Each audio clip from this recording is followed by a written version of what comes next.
8వ తరగతిలో మొట్టమొదటి పాఠం పటాల అధ్యయనం విశ్లేషణ. పటాలను అధ్యయనం చేయడం, వాటి విశ్లేషణ. ఇది 8వ తరగతిలోని మొట్టమొదటి పాఠం. గత తరగతులలో అంటే 6వ తరగతిలో మీరు పటాలను ఎలా తయారు చేస్తారు అనే అంశాన్ని గురించి తెలుసుకున్నారు. కొన్ని పటాలను మీరు సొంతంగా తయారు చేశారు. 7వ తరగతిలో వివిధ రకాల భౌగోళిక స్వరూపాలకు సంబంధించి ఎత్తులను పటాలలో ఎలా చూపిస్తారు అనే అంశాన్ని మీరు తెలుసుకున్నారు. అక్కడ వివిధ రకాల భౌగోళిక స్వరూపాలకు సంబంధించి అంటే పర్వతాలు, కొండలు, లోయలు, మైదానాలు, వాటికి సంబంధించిన ఎత్తులను పటాలలో ఎలా చూపిస్తాము అనే అంశాన్ని తెలుసుకుని మీరు కొన్ని తయారు చేశారు. ఇక్కడ మీరు గమనించాల్సిన విషయం ఏంటంటే చిత్రం వేరు, పటం వేరు. చిత్రం వేరు, పటం వేరు. పేజీ నెంబర్ 1లో మీ టెక్స్ట్ బుక్లోని పేజ్ నెంబర్ 1లో ఆఫ్రికా, యూరప్, అమెరికాలకు సంబంధించిన ఒక చిత్రం ఉంది చూడండి. ఇది ఉపగ్రహం ద్వారా పైనుంచి ఉపగ్రహం ద్వారా తీసిన ఒక ఛాయాచిత్రం. అదే పేజీలో అవే ప్రాంతాలకు సంబంధించి ఒక పటం ఉంది. ఏ ప్రాంతాలు? ఆఫ్రికా, యూరప్, అమెరికా, ఆ ప్రాంతాలకు సంబంధించి. ఆ రెండిటిని గమనించి అంటే చిత్రాన్ని, పటాన్ని గమనించి చిత్రానికి, పటానికి ఉన్న తేడాలను గుర్తించండి. పేజ్ నెంబర్ 1లో చిత్రం 1.1ని, పటం 1ని గమనించండి. ఇది ఆఫ్రికా, యూరప్, అమెరికాలను తెలిపే చిత్రము మరియు ఆఫ్రికా, యూరప్, అమెరికాలను తెలిపే పటము రెండు ఇక్కడ చూపిస్తుంది చూడండి. చిత్రం చూడండి, ఇది ఉపగ్రహం ద్వారా తీసిన చిత్రం. ఇది ఆఫ్రికా ఖండం కనిపిస్తుంది, అమెరికా ఖండం, ఉత్తర అమెరికా, దక్షిణ అమెరికా ఖండాలు కనిపిస్తున్నాయి. మంచుతో ఉన్న ప్రాంతం కనిపిస్తుంది చిత్రంలో. అలాగే పటం చూడండి, పటం ఈ రకంగా ఉంటుంది. చిత్రంలో కనిపించే అన్ని అంశాలు పటంలో ఉండవు. పేజీ నెంబర్ 1లో ఇచ్చిన చిత్రాన్ని, పటాన్ని చూసి మీరు చిత్రానికి, పటానికి ఉన్న మధ్య తేడాలను స్పష్టంగా తెలుసుకొని ఉంటారు. ఇక్కడ మీరు గమనించండి, చిత్రంలో కనిపించే అన్ని అంశాలు పటంలో చూపించలేము. ఉదాహరణకు చిత్రంలో చూపించే ఇండ్లు, నేలలు, వృక్షాలు, ఈ అంశాలన్నిటినీ పటాలు తయారు చేయడంలో చూపించలేము. పటాలు తయారు చేసేవాళ్ళు భౌగోళిక శాస్త్రజ్ఞులు. వాళ్ళు ఈ అంశాలన్నిటినీ చూపించలేరు. పటాలలో ఏది అవసరమో, ఒక పటం దేని గురించి తయారు చేస్తున్నామో వాటి గురించే చూపిస్తుంది అన్నమాట పటంలో. ఉదాహరణకి ఒక ప్రాంతంలో జనాభా ఎంతుంది, జనసాంద్రత ఎంతుంది, లేదా ఒక రాష్ట్రంలో, మన రాష్ట్రాన్ని తీసుకొని ఆంధ్రప్రదేశ్ రాష్ట్రంలో జనసాంద్రత ఎంతుంది, లేకుంటే భారతదేశంలో జనసాంద్రత ఎంతుంది అనే అంశాన్ని పటం ద్వారా చూపిస్తాం. కానీ అది చిత్రంలో చూపించలేము. అలాగే ఒక ప్రాంతంలోని నేలలు, ఒక ప్రాంతంలో పండే పంటలు, ఒక ప్రాంతంలో జరిగే వ్యాపార అవకాశాలు, ఒక ప్రాంతంలో అంటే ఒక దేశంలో, ఒక రాష్ట్రంలో ఉండే రవాణా సాధనాలు, వీటన్నిటినీ చిత్రం ద్వారా చూపించలేము, పటాల ద్వారా చూపించవచ్చు. ఒకే పటంలో కాదు, వివిధ రకాల పటాల ద్వారా. అంటే మనం ఏ అంశాన్ని అయితే మనం చూపించాలనుకుంటున్నామో పటంలో, ఆ అంశాన్ని పటంలో క్లియర్గా చూపించవచ్చు. చిత్రంలో కనిపించే ఇండ్లు, చెట్లు, మనుషులు, వీటన్నిటినీ వదిలేసి మనకి ఏది అవసరమో, ఆ పటం దేని గురించి తెలపాలనుకుంటుందో దాని గురించి మాత్రమే చెప్పవచ్చు. ఇక్కడ పూర్వకాలంలో అంటే మానవుడు వ్యవసాయం చేసిన దగ్గర నుంచి తర్వాత జీవన విధానం నాగరికత పెరుగుతూ వస్తుంది కదా. ఈ కాలంలో పూర్వకాలంలో పటాలను ఎలా తయారు చేసేవాళ్ళు, గతంలో పటాలను ఎలా తయారు చేసేవాళ్ళు అనే అంశాలను ఇప్పుడు మనం పరిశీలిద్దాం. చిత్రం 1.2ను చూడండి. ఈ చిత్రం సుమేరియన్ మట్టి పలకను తెలుపుతుంది. అంటే సుమేరియన్లు తయారు చేసిన ఒక మట్టి పలక. ఆ సుమేరియన్లు కాలంలో పటాన్ని ఈ విధంగా చూపించారు. పటాలకు ఎంతో చరిత్ర ఉంది. ఇప్పటికీ అందుబాటులో ఉన్న అతి పురాతనమైన పటాలు 4000 సంవత్సరాల లాంటివి. అంటే 4000 సంవత్సరాల క్రితం ఇప్పటికీ అందుబాటులో ఉన్న పటాలు ఉన్నాయన్నమాట. వీటిని సుమేరియన్లు తయారు చేశారు.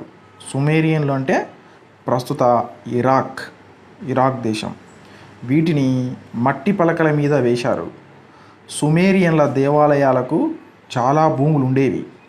ఈ భూముల నుంచి వచ్చే ఆదాయ లెక్కల కోసం భూముల వివరాలను పటాల రూపంలో భద్రపరిచేవారు ఈ సుమేరియన్లు. చిత్రం 1.3 చూడండి. ఇది బాబిలోనియన్ మట్టి పలక. ఈ మట్టి పలకను బాబిలోనియన్లు తయారు చేశారు. బాబిలోనియన్లు అంటే ప్రస్తుత ఇరాక్ వాసులు. మొదట కొన్ని ప్రపంచ పటాలను ఈ బాబిలోనియన్లు తయారు చేశారు. అప్పటికి వారికి తెలిసిన ప్రపంచం అదే. 2600 సంవత్సరాల క్రితం మట్టి పలకపై గీసిన చిత్రాన్ని ఈ చూడండి. ఆ చిత్రాన్ని ఇది తెలుపుతుంది.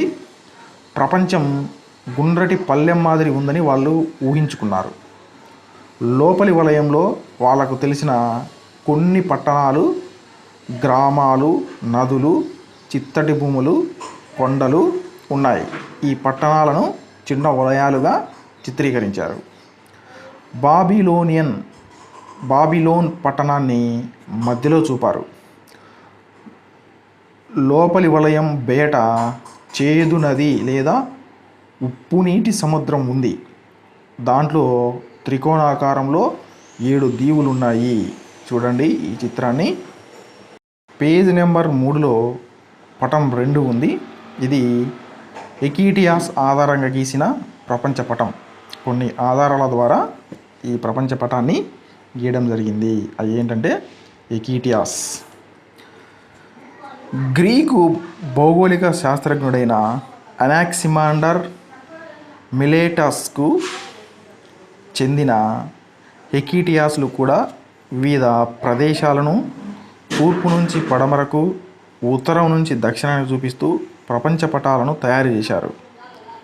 ఈ మిలేటస్ అంటే ప్రస్తుతం టర్కీలో ఉంది. బాబిలోనియన్ల వలనే వీరు కూడా భూమి గుండ్రంగా ఉందని, దాని చుట్టూ సముద్రం ఉందని భావించారు. వీళ్ళు చాలా ప్రదేశాలు ప్రయాణించి తాము చూసిన, విన్న ప్రదేశాల గురించి, ప్రజల చరిత్ర గురించి రాశారు. ఈ యాత్రలు వివరణల ఆధారంగా వాళ్ళు పటాలు తయారు చేశారు. వీళ్ళు తయారు చేసిన పటాలు ఇప్పుడు అందుబాటులో లేవు. అయితే వాళ్ళ వివరణల ఆధారంగా ఆ పటాలను చరిత్రకారులు తిరిగి తయారు చేశారు. ఇలాంటి పటం ఈ పటం మీరు చూస్తున్న పటం. ఈ పటంలో గ్రీస్ మధ్యలో ఉండడం మీరు చూసి ఉంటారు. ప్రపంచాన్ని యూరప్, లిబియా, ఆఫ్రికా ఖండంలోని లిబియా, ఆసియా అని 3 ఖండాలుగా విభజించారు. ఈ ఖండాలను మధ్యధరా సముద్రం వేరు చేస్తోంది. దగ్గర దూర ప్రాంతాల గురించి తెలుసుకోవడం, వాటి పటాలు తయారు చేయడం పట్ల గ్రీకులు, ఆ తర్వాత రోమన్లు ఆసక్తి చూపించారు. ప్రపంచాన్ని జయించాలని దూర ప్రాంతాలలో వలసలు ఏర్పాటు చేసుకొని వాటితో వ్యాపారం చేయాలని వాళ్ళు భావించారు. ఎవరు? ఈ గ్రీకులు, రోమన్లు.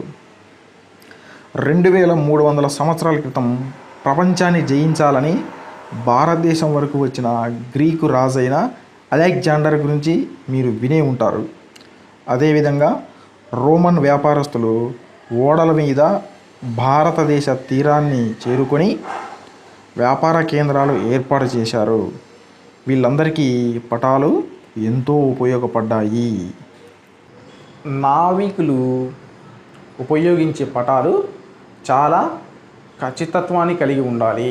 అంటే చాలా ఖచ్చితంగా ఉండాలి. ఖచ్చితత్వాన్ని కలిగి ఉండాలన్నమాట. ఏమాత్రం తేడా ఉండకూడదు. తేడా ఉంటే వాళ్ళు దారి తప్పే ప్రమాదం ఉంది.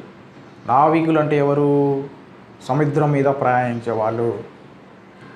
సముద్రం మీద ప్రయాణించే వాళ్ళని నావికులు అంటారు. ఒక ప్రాంతం నుంచి ఒక ప్రాంతానికి వ్యాపారం కోసం కానీ, లేదా ఇంకొక కొన్ని ప్రదేశాలను అన్వేషించడం కోసం కానీ, ఇలా రకరకాలుగా వెళ్తూ ఉంటారు ప్రయాణాల కోసం కానీ. వీళ్ళు ఉపయోగించే పటాలు ఎలా తయారు చేశారు వీళ్ళు నావికులు? ఈ నావికులు చూసిన ప్రాంతాలను అక్కడ ఆ దేశ భౌగోళిక శాస్త్రజ్ఞులకు చెప్పడం వల్ల వాళ్ళు అలా తయారు చేసుకుంటూ వచ్చారన్నమాట.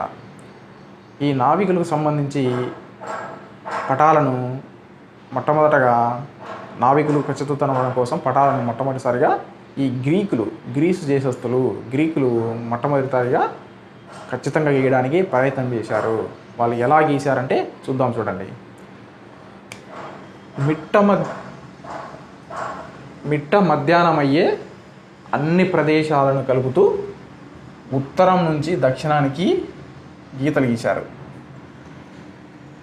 మిట్ట మధ్యాహ్నమయ్యే అన్ని ప్రదేశాలను కలుపుతూ ఇక్కడ ఒక మిట్ట మధ్యాహ్నం అవుతుంది, ఇక్కడ మిట్ట మధ్యాహ్నం ఇలా ఉత్తరం నుంచి దక్షిణానికి గీతలు గీశారన్నమాట.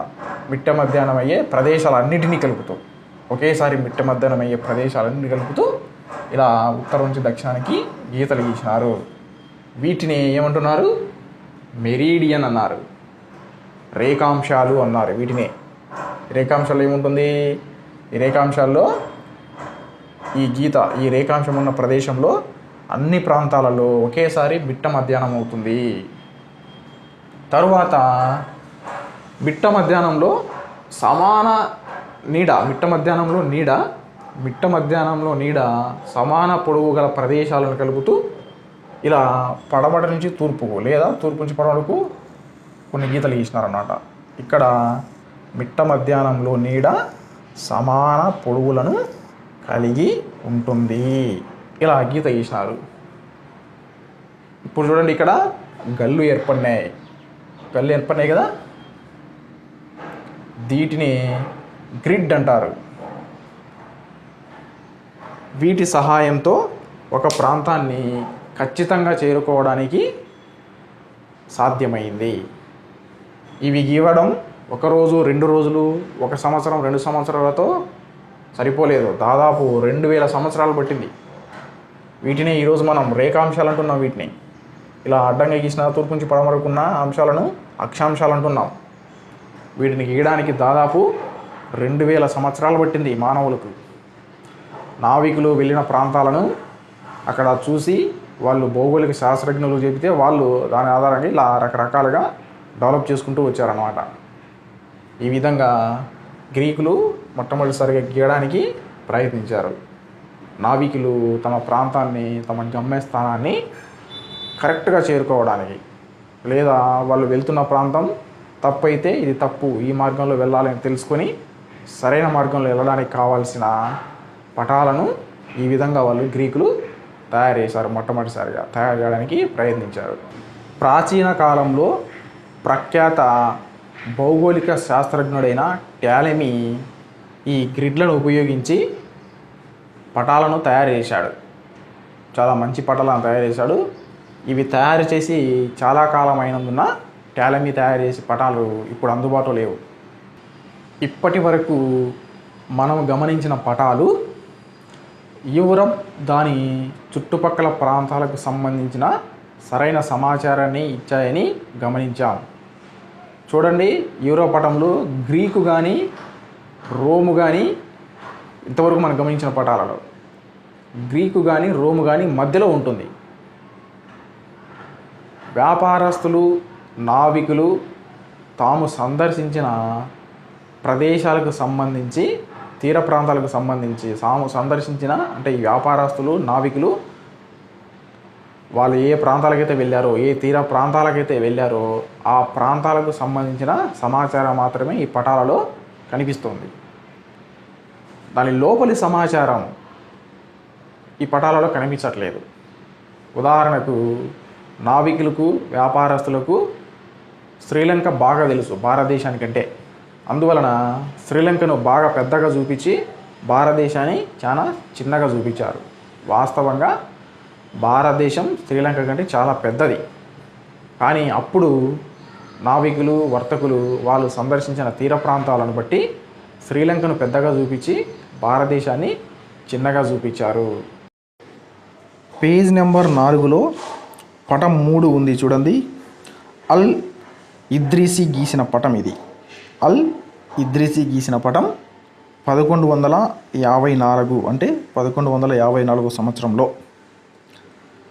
పటాలు తయారు చేయడానికి అరబ్ పండితులు, నావికులు టాలెమీ పుస్తకాలను ఉపయోగించుకున్నారు. అంటే టాలెమీ రాసిన పుస్తకాలను ఉపయోగించుకున్నారు ఈ పటాలను తయారు చేయడానికి. ఎవరు? అరబ్ పండితులు. పటాలు తయారు చేసిన ప్రముఖులలో అల్ ఇద్రీసి ఒకడు. ఇతడు తన రాజు కోసం 1154 సంవత్సరంలో ఒక ప్రపంచ పటం తయారు చేశాడు. ఈ పటంలో వివరాలు అరబిక్ భాషలో ఉన్నాయి. ఈ పటం యూరేషియా ఖండాన్ని పూర్తిగా చూపించింది. అయితే ఆఫ్రికా ఖండంలో ఉత్తర భాగాన్నే చూపించింది. ఆఫ్రికా దక్షిణ భాగం, ఆగ్నేయాసియా భాగాల వివరాలు ఈ పటంలో చూపించలేదు. ఈ పటంలో ఆసక్తి గొలిపే అనేక అంశాలు ఉన్నాయి. ఇది దక్షిణాన్ని పటంలో పైభాగంగాను, ఉత్తరాన్ని కింది భాగంలోనూ చూపించడం జరిగింది. అంటే సాధారణంగా పటానికి పైన దక్షిణం ఉంటుంది, కింద దక్షిణ వైపు ఉంటుంది. కానీ దీనికి వ్యతిరేకంగా దక్షిణాన్ని పటంలో పైభాగంలోనూ, ఉత్తరాన్ని కింది భాగంలోనూ చూపించడం జరిగింది ఈ అల్ ఇద్రీసి గీసిన పటంలో.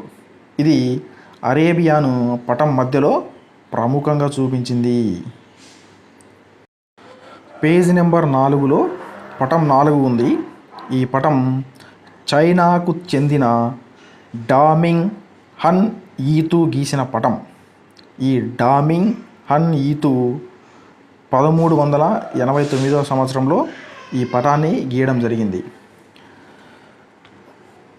చక్రవర్తులు తమ పాలనలోని గ్రామాలు, పట్టణాల గురించి తెలుసుకోవాలని అనుకోవడంతో చైనాలో కూడా పటాలు తయారు చేయడం మొదలుపెట్టారు. అదే ఈ పటంలో చూపిస్తోంది. చైనాను ఈ పటం మధ్యలో చూపించారు. యూరప్ చాలా చిన్నగా, సన్నగా పటం అంచున ఉంది. హిందూ మహాసముద్ర కోణం నుండి ఆఫ్రికాను కూడా పటంలో చూపించారు. ఆ తర్వాత చాలా కాలానికి యూరోపియన్లు కనుగొన్న గుడ్ హోప్ ఆగ్రహాన్ని కూడా చైనీయులు ఈ పటంలో చూపించారు. 1389లో చైనా చక్రవర్తి కోసం 17 చదరపు మీటర్ల పట్టుగుడ్డ మీద డామింగ్ హన్ ఈతు గీసిన పటాన్ని గీసిన పటం ఇది.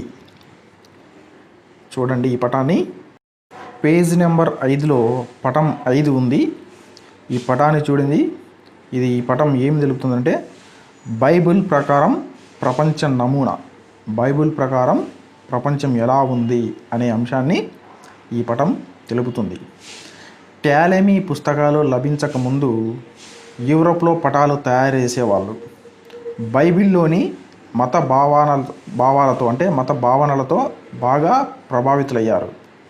అందులోని భావాలకు అనుగుణంగా ప్రపంచాన్ని పటాల రూపంలో చిత్రీకరించారు. ఆ కాలంలో చేసిన ప్రపంచ పటాన్నే ఇది తెలుపుతుంది. ఈ పటం బైబిల్ వర్ణించే ప్రపంచానికి ఒక నమూనాలాగా ఉంది. ఇది సముద్రాలతో ఆవరించి ఉండి ఆసియా, యూరప్, ఆఫ్రికాలనే 3 ఖండాలుగా విభజించి ఉంది. వీటిల్లో యేసుక్రీస్తు జన్మస్థలమైన జెరూసలేం ఉన్న ఆసియా ఖండం అన్నిటికంటే పెద్దది, ముఖ్యమైనదిగా భావించారు. అందుకే దానిని పైన చూపించారు పెద్దగా. యూరప్, ఆఫ్రికా ఖండాలు చిన్నగా కింద భాగంలో ఉన్నాయి. గమనించండి పటాన్ని. పేజ్ నెంబర్ 5లో పటం 6 ఉంది. ఆ పటాన్ని గమనించండి. ఈ పటం టాలమీ పుస్తకాలను చదివి గణిత శాస్త్ర కొలతలకు అనుగుణంగా గీసిన పటం. 1480ల ప్రాంతంలో, అంటే 1480 సంవత్సరం ఆ ప్రాంతంలో టాలమీ పుస్తకాలను యూరోపియన్లు తిరిగి కనుగొన్నారు. కానీ అతను గీసిన పటాలు దొరకలేదు. అంటే టాలమీ గీసిన పటాలు అనేవి దొరకలేదు. కానీ 1480 సంవత్సరంలో టాలమీ రచించిన పుస్తకాలను యూరోపియన్లు తిరిగి కనుగొన్నారు. వివిధ ప్రదేశాలను టాలమీ సరిగా గుర్తించడం చూసి వాళ్ళు ఆశ్చర్యపోయారు. టాలమీ వివరణల ఆధారంగా కొత్తగా పటాలు తయారు చేశారు. ఇంతకు ముందు చూసిన పటం మాదిరి కాకుండా దూరాలు, దిశలు ఖచ్చితమైన కొలతల ఆధారంగా టాలమీ పుస్తకాల ఆధారంగా ఈ పటాన్ని గీయడం జరిగింది. పేజ్ నెంబర్ 6లో పటం 7 ఉంది. ఈ పటం మెర్కేటర్. ఏ మెర్కేటర్? గెరార్డాస్ మెర్కేటర్ 16వ శతాబ్దంలో గీసిన ప్రపంచ పటం. 16వ శతాబ్దంలో గెరార్డాస్ మెర్కేటర్ గీసిన ఒక పటం. ఆ పటాన్ని గమనించండి. అంతకుముందు కొన్ని అంశాలను పరిశీలిద్దాం. 15వ శతాబ్దంలో అరబ్బేతర ప్రపంచంలో కొత్త ప్రేరణలకు టాలమీ ఊపిరి ఊదాడు. ఫలితంగా ఇటాలియన్, ఫ్రెంచ్, ఇంగ్లీష్, జర్మన్ వంటి సాంప్రదాయాలు రూపుదిద్దుకున్నాయి. నూతన ప్రదేశాల అన్వేషణ, ఆవిష్కరణల యుగం కావడంతో పటాల ప్రాముఖ్యతను, జనాదరణను పొందాయి. మధ్యధరా సముద్రం మీదుగా భారతదేశానికి వ్యాపార మార్గాన్ని అరబ్బులు మూసివేశారు.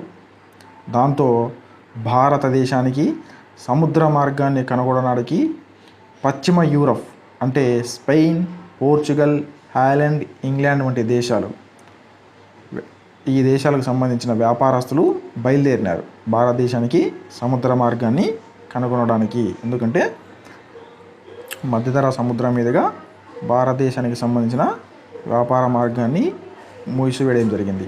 ఈ విధంగా కొలంబస్ పశ్చిమ దిశగా ప్రయాణించి అమెరికాను కనుగొన్నాడు.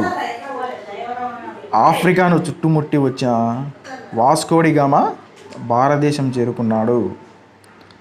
భూమి బల్లపరుపుగా లేదని, బంతి మాదిరి, గోళం మాదిరి ఉందని నిరూపించడానికి ఇవి తోడ్పడ్డాయి. 16వ శతాబ్దంలో హాలెండ్ ప్రముఖ వర్తక శక్తిగా ఎదిగింది. సముద్రయానం, వ్యాపారాలలో హాలెండ్ ఆధిపత్యం సాధించడంతో ఆ దేశపు పటాలు తయారు చేసేవాళ్ళు తమ పనిలో గణనీయమైన ప్రగతి సాధించారు. డచ్ దేశ పటాల తయారీదారుల పితామహుడైన గెరార్డాస్ మెర్కేటర్, ఈయన 1512-1594లో జీవించాడు. ఈ మెర్కేటర్ గత ప్రయత్నాలను పరిశీలించి పటాలలో మౌలిక కృషి చేశారు. పటాలను అతడు చిత్రించిన విధానం అతడి పేరు మీదుగా మెర్కేటర్ ప్రక్షేపణమని ఖ్యాతిగాంచింది. మనం ఉపయోగిస్తున్న అనేక ప్రపంచ పటాలు దీని ఆధారంగా రూపొందించబడ్డాయి. దీని ఆధారంగా మెర్కేటర్ ప్రక్షేపణం. ఏంటి ప్రక్షేపణం అనే విషయాన్ని పరిశీలిద్దాం. ప్రపంచం బంతిలాగా గుండ్రంగా ఉందని మీకు తెలుసు. అయితే దీనిని కాగితం మీద గీసేటప్పుడు వంపుని చూపించలేం, కాబట్టి బల్లపరుపుగా చూపించాలి. ఎప్పుడు? కాగితం మీద చూపించేటప్పుడు. దీనివల్ల అనివార్యంగా ఖండాల రూపంలో కానీ దూరాలలో కానీ కొన్ని వక్రీకరణలు జరుగుతాయి. అంటే ఉన్నది ఉన్నట్లు కాకుండా కొంచెం అటు ఇటు వ్యత్యాసం ఉంటుందన్నమాట, వక్రీకరణలు జరుగుతాయి. లేదా ప్రదేశాలు తప్పు దిశలో చూపించబడతాయి. కీలక ప్రదేశాలను గుర్తించడానికి నావికులకు సరైన ఆకారాలు, దిశలు అవసరం. ఖండాల పరిమాణంలో, దూరాలలో వక్రీకరణలు ఉన్నప్పటికీ ఖండాల ఆకారం, దిశలు సరిగా చూపించే విధానాన్ని మెర్కేటర్ రూపొందించాడు. ఈ పద్ధతిని మెర్కేటర్ ప్రక్షేపణం అని అంటారు. ప్రపంచాన్ని చూపించడానికి నేటికి ఈ పద్ధతినే వాడుతున్నారు, మెర్కేటర్ పద్ధతిని. పటాల అధ్యయనం విశ్లేషణలో తర్వాత అంశం వలసల ఏర్పాటు, అన్వేషణలు, సైనిక వినియోగం, పటాల తయారీ. వలసల ఏర్పాటు, అన్వేషణ, సైనిక వినియోగం, పటాల తయారీ. ఈ అంశాన్ని గురించి తెలుసుకునే ముందు వలస అంటే ఏంటి అనే అంశాన్ని గురించి తెలుసుకుందాం. వలస అంటే ఒక ప్రాంతం నుంచి మరో ప్రాంతానికి వ్యాపార నిమిత్తం కానీ ఉద్యోగ నిమిత్తం కానీ పోవడం అన్నమాట. నేటివ్ ప్లేస్ స్థానిక ప్రాంతం నుంచి మరో ప్రాంతానికి, దాన్ని సాధారణంగా వలస అంటారు. ఇక్కడ చరిత్రను పరిశీలిస్తే వలస అనేది ఎలా ఈ యూరోప్ దేశస్తులు చాలా దాదాపు అన్ని ఖండాలలో వలసలు ఏర్పాటు చేసుకుని అక్కడ ప్రజలపైన ఆధిపత్యం చెలాయించి అక్కడ వనరులను దోచుకోవడం లేదా వాళ్ళను మార్కెట్గా ఉపయోగించి వ్యాపారాలు చేయడం ఇలా చేశారు. ఇది ఇక్కడ వలస. ఈ వలస ఏర్పాటులో ఈ పటాలు ఎలా ఉపయోగపడాయి, వాళ్ళకు పటాలని ఎలా ఉపయోగించుకున్నారు అంటే ఈ ఆఫ్రికా, ఆసియా, ఉత్తర అమెరికా, దక్షిణ అమెరికా, ఆస్ట్రేలియా వీటిలో వలసలను ఏర్పాటు చేసుకున్నారు యూరప్ దేశస్తులు. ఈ వలసలను ఏర్పాటు చేసుకున్న తర్వాత అక్కడ ప్రజల జీవన విధానం ఎలా ఉంది, అక్కడ ఎలాంటి వనరులు ఉన్నాయి, అక్కడ ఎలాంటి నేలలు ఉన్నాయి, అక్కడ ఎలాంటి పంటలు పండుతాయి అని తెలుసుకోవడానికి ఆ సమాచారాన్ని సేకరించి పటాలను తయారు చేయడానికి బృందాలుగా వ్యక్తులను నియమించి పంపించారు. ఈ బృందాలు ఆ ప్రాంతంలోకి వెళ్ళి లోపలికి వెళ్ళి అంటే కొండలెక్కి గుట్టలు దిగి ఎడారులంతా తిరిగి నదులన్నిటిని చూసి పర్వతాలను చూసి ఇలా సమాచారాన్ని అంతా సేకరించి పటాలను తయారు చేశారు. అక్కడ ఉన్న ప్రజలను ప్రతిఘటించి, ప్రజలు ఊరికే ఉంటారు, వాళ్ళ ఆవాస ప్రాంతాలకు వస్తే చాలా గొడవలు కూడా జరిగాయి. రకరకాల సాధబాధకలు పడి వీళ్ళు సమాచారాన్ని సేకరించి పటాలను తయారు చేశారు. ఈ విధంగా వాళ్ళు తయారు చేసిన పటాలను ఉపయోగించుకొని వలస పాలకులు తాము పరిపాలించే ప్రాంతాలలో వ్యాపారాలు చేయడానికి మరియు తమ పరిపాలనను పటిష్టపరచుకోవడానికి, ఆ ప్రాంతంలో తమ ఆధిపత్యాన్ని పటిష్టపరచుకోవడానికి ఉపయోగించుకున్నారు. బ్రిటిష్ పాలకులు భారతదేశాన్ని తమ ఆధిపత్యంలోకి తెచ్చుకున్న తర్వాత మొత్తం భారతదేశంలోని మారుమూల ప్రాంతాలను కూడా సందర్శించి పటాలను తయారు చేయడానికి ఒక సర్వేక్షణ శాఖనే నియమించారు. భారతదేశం అంతా సర్వేక్షణ చేసి భారతదేశంలో ఉన్న మారుమూల ప్రాంతాలను కూడా సందర్శించి ఆ సమాచారాన్ని ఆధారంగా పటాలు తయారు చేయడానికి ఒక భారత సర్వేక్షణ శాఖనే ఏర్పాటు చేశారు. జేమ్స్ రన్నెల్ అనే వ్యక్తి మొట్టమొదటి సర్వేయర్ జనరల్గా ఈ శాఖకు ఉన్నారు. వీళ్ళు భారతదేశంలోని మారుమూల ప్రాంతాలను సందర్శించి పటాలను తయారు చేశారు. ఇక్కడ ఒక చిత్రాన్ని గమనించండి. ఆ చిత్రంలో వీళ్ళు తయారు చేసిన ఒక పటం, భారతదేశానికి సంబంధించిన ఒక పటం అనేది ఉంది. పేజ్ నెంబర్ 7లో పటం 8 ఉంది చూడండి. బ్రిటిష్ కాలంలో తయారు చేసిన భారతదేశ పటం ఇది. భారతదేశ పటాన్ని బ్రిటిష్ కాలంలో తయారు చేశారు. ఈ పటంలో ఏం చూపిస్తుంది? జాన్సన్స్ హిందుస్థాన్ లేదా బ్రిటిష్ ఇండియా అనే హెడ్డింగ్ ఉంది.